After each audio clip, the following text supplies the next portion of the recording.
हाय दोस्तों, आज के इस वीडियो में हम लोग देखने वाले हैं निबोश आईजीवन एलिमेंट 2 के some important questions and answers. तो दोस्तों फर्स्ट क्वेश्चन जो है वो है what are the elements of ISO 45001। तो ISO 45001 के मेन इंपॉर्टेंट एलिमेंट्स क्या क्या है, इसके बारे में जो डिटेल्स में जो है मैंने अपने कुछ नोट्स वीडियोस में दिए हुए, तो आप लोग उसको रेफ़र कर सकते हो। But this are the main point जो आपको लिखना पड़ेगा, वो है context of the organisation, leadership and worker participation, planning, उसी तरीके से support, operation, performance evaluation and improvement. So इतने जो 7 पॉइंट्स है, ये 7 इंपॉर्टेंट पॉइंट्स आप लोगों को इसके लिए लिखना पड़ेगा और उसके बारे में आपको कुछ थोड़े डिटेल्स में आपको एक्सप्लेन भी करना पड़ेगा। सेकेंड क्वेश्चन जो है दोस्तों वो है what is the role of evaluation in the ILO OSH 2001 health and safety management system. एक ILO OSH 2001 health and safety management system में इवैल्यूएशन का रोल क्या होता है। तो इवैल्यूएशन का इंपॉर्टेंस यही रहता है कि आपका जो प्रोसेस है वो राइट डायरेक्शन में है कि नहीं, आप उसको कंफर्म कर सकते हो। इसी तरीके से आपने जो भी अरेंजमेंट्स किए वो कितने इफेक्टिव है, उस बात का आप अंदाज़ा लगा सकते हो। तीसरा क्वेश्चन जो है what are the elements of ILO OSH 2001 health and safety management system. Again ये सारे एलिमेंट्स के बारे में हम लोगों ने पहले हमारे नोट्स में डिस्कस किया हुआ है, बट अगेन मैं आपके लिए रीड आउट करूँगा। Policy, organising, planning and implementing, evaluation, audit, action for improvement, continual improvement. तो ये जो पॉइंट्स है वो सारे आपको लिखने पड़ेंगे और इसके बारे में आपको थोड़ा एक्सप्लेन करना पड़ेगा। अब हम लोग अगला क्वेश्चन देखेंगे, question number 4, explain PDCA cycle. बहुत इंपॉर्टेंट है, प्लान, डू, चेक, एक्ट।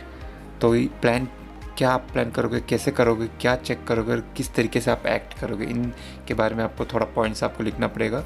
ये सारे मैंने अपने नोट्स में एक्सप्लेन किए हुए, तो आप लोग उसको रेफ़र कर सकते हो। फिफ्थ बहुत इंपॉर्टेंट क्वेश्चन है, identify the 2 widely recognised health and safety management system. कौन कौन से 2 widely recognised health and safety management system हम लोग यूज़ करते हैं। तो उसमें ILO OSH 2001 एंड ISO 45001, ये दोनों आपको लिखना पड़ेगा। अब लास्ट क्वेश्चन जो है वो है what are the difference between ILO OSH 2001 और ISO 45001। इन दोनों मैनेजमेंट सिस्टम में क्या डिफरेंस है। तो दोस्तों ISO 45001 जो है वो नया सिस्टम जो है वो है निबोश ने भी आपके इस कोर्स में इंक्लूड किया हुआ है। तो इसमें क्या होता है कि टॉप मैनेजमेंट का कमिटमेंट ज़्यादा रहता है ISO 45001 में।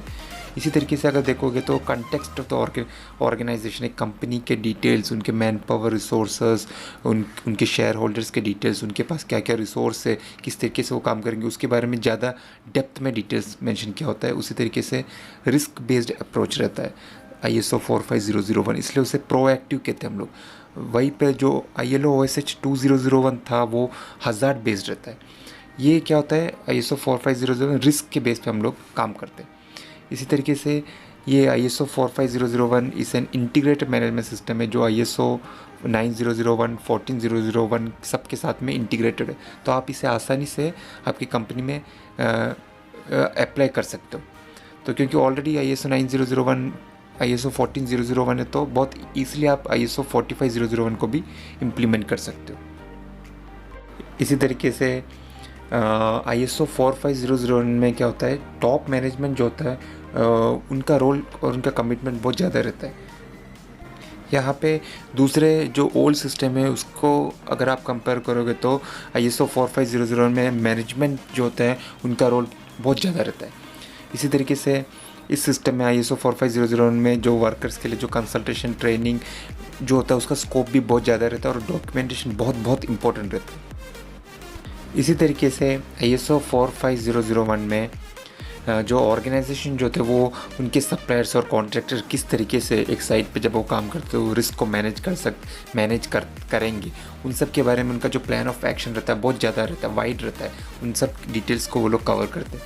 इसी तरीके से जो पुराने सिस्टम्स में हम लोग जो टर्म्स, डॉक्यूमेंट एंड रिकॉर्ड्स, उन दोनों को एक सेपरेट रूप में हम लोग डिफ़ाइन करते थे, लेकिन जो ISO 45001 होता है उसमें हम लोग उसको डॉक्यूमेंट और रिकॉर्ड को डॉक्यूमेंटेड इन्फॉर्मेशन के रूप में हम लोग उसको डिफ़ाइन करते हैं। वहाँ पे सेपरेट डॉक्यूमेंट या रिकॉर्ड ना बोल के उसे डॉक्यूमेंटेड इन्फॉर्मेशन के रूप में हम लोग उसे प्रेजेंट करते हैं। तो इसमें क्या होता है, जितने भी कंपनी के जो भी स्कोप ऑफ वर्क, जितने भी डिटेल्स होते हैं वो सारे को सब इन्फॉर्मेशंस को एक डॉक्यूमेंटेड इन्फॉर्मेशन के रूप में रिकॉर्ड किया जाता है, जिसे हम लोग बाद में फ्यूचर में क्रॉस वेरीफाई करने के लिए भी यूज़ कर सकते हैं।